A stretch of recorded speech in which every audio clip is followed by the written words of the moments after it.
Bet you're wondering about what I'm going to talk about next. The good old Walmart saga. Many people don't realize this Walmart ordeal has cost taxpayers probably almost $500,000 now just in attorney fees, just because of zoning laws and not proper planning of what's going to happen to this community in the future. I'm going to give you the story of Walmart, what has happened to the whole ordeal, and why we are in the predicament we are in right now. Here I am in behind the mall, where the old entrance next to Ames used to be. We used to walk in these doors right here behind us to get to the cinemas, and used to be I think Regis hairstyling salon in the back when you first walk on the right. Then there used to be Brianni's Bar and Grill, was a nice place to hang out and get a bite to eat.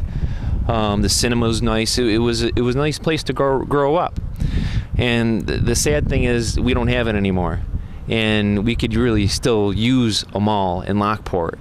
It's kind of a scary thing. Will a developer ever build a mall in Lockport, because the economic conditions and the population density and the demographics of Lockport, because Lockport does have a limited population. That limited population kind of affects who wants to move into the area and what type of growth they might have as a business. So that's why a lot of big corporations hold back. They do the research, they look into the facts of the area to find out how much money they can actually make by moving in an area. And Lockport really has never been known for a big growth spurt like this, because the population isn't there yet. That's why I really don't agree with Mark Smith's idea of going to Vegas, saying there's over $1 billion of lost income in this area, which is not true, because it's a waste to go to Vegas, because these companies know where the money is and they come where the money is. So by him going there, it's just wasting thousands of taxpayers' dollars. But let's get to the Walmart saga. What has really happened? What are the facts? What happened? And you know what the facts are? Right here. That's the facts. That is the town zoning book that they came out with this new town law back in September '05. And how I learned about that was when I tried moving my business over to Lincoln Avenue. I actually purchased the book, and then reading through it, it just blew me away. The laws, the regulations, the things they want anybody to do now, even private property owners. You need a permit now to side your house. You need a permit to roof your house. You need a permit to do just about everything. Pretty soon you're going to need a permit to cut your grass, and what time of day you're going to cut your grass. It's a joke. The whole issue is the law they made in 2005. Whoever made this law, there wasn't really a lot of thought behind it. They just say, well, let's do this. This sounds good. Let's do this. Put this in place. And now it has cost taxpayers probably $400,000 to $500,000 because of this book and how it's been designed. So the mall saga is quite interesting. These laws are in place for a reason. These laws are in place to beautify the neighborhood and to keep the aesthetics, the public safety, traffic flow patterns within reason for a better community.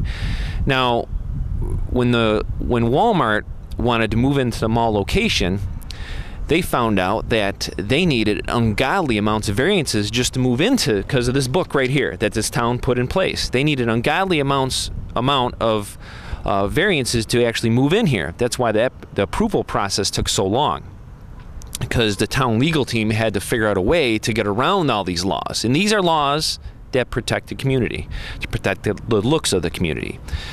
So they figured it out. They got this plan. They spent a lot of time and taxpayers' money to devise this method in meetings and so on and so forth. And they end up issuing Walmart in the area of 40 to 41 variances, is my understanding.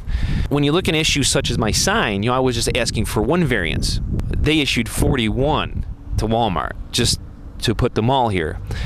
At what point do you realize that it's just too much? Let's just tell Walmart there's a lot of other good property in Lockport we can actually move to. Why didn't they just add an addition on the front of the existing Walmart? Why didn't they just buy the property next to Value? That's an answer I don't know. But once the town gave approval of these variances, the people that live locally right behind the mall over here, one guy built a beautiful house. He's got like a $300,000 house over there, not even 20 feet beyond the property line where they plan on building the mall. Now that guy built that house back in 2005. So you got to look at what his ideas are, how he actually feels about this mall, or the mall selling to Walmart, and Walmart actually moving in here. So them are the people you have to feel sorry for, because the town took this book that they put in place to protect the residents, and they're throwing it out the door. They said, well, we're just ignoring this book right now. But by doing that, they created a lawsuit, because these residents now have a case to sue the town. In my opinion, they have a good case, because the town put this book into law, and now they're ignoring it. So now we as taxpayers, we are paying for the town board's mistake for putting this book into law and then ignoring it for simply Walmart moving into the area. That's just about in a nutshell. I had some people tell me the malls are dead in general. Malls, people don't go to them anymore because they're old. They like the strip malls. You're going to see from an interview I had Chris Nagel, who used to actually have a store in the mall. He'll tell you the facts, how good business actually was here. But what happened, we'll never know.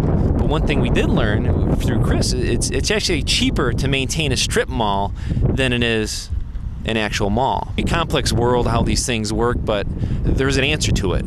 Who has the best answers are you. The people of this town have better ideas than any town board can possibly imagine. That's why I feel the town board needs to open up. They need to listen to these people and talk to them. Who makes a person for what he is who's around him. Who gives that person ideas, and if that person is open to new ideas. We have people around here with a wealth of knowledge, and yet they don't even go to town board meetings because they know what it's like. It's one-way communication. If you have an idea, you can tell them an idea, but there's no two-way communication even allowed in town hall meetings. If there's a new project, okay, we want to do this. Either put on an internet site the project, the positives and negatives. If these people don't have internet access, send them a letter in the mail with the positives, the negatives. Yeah, it's going to cost a little bit of money, but we can save some money in the town too if we didn't have all these ridiculous attorney fees.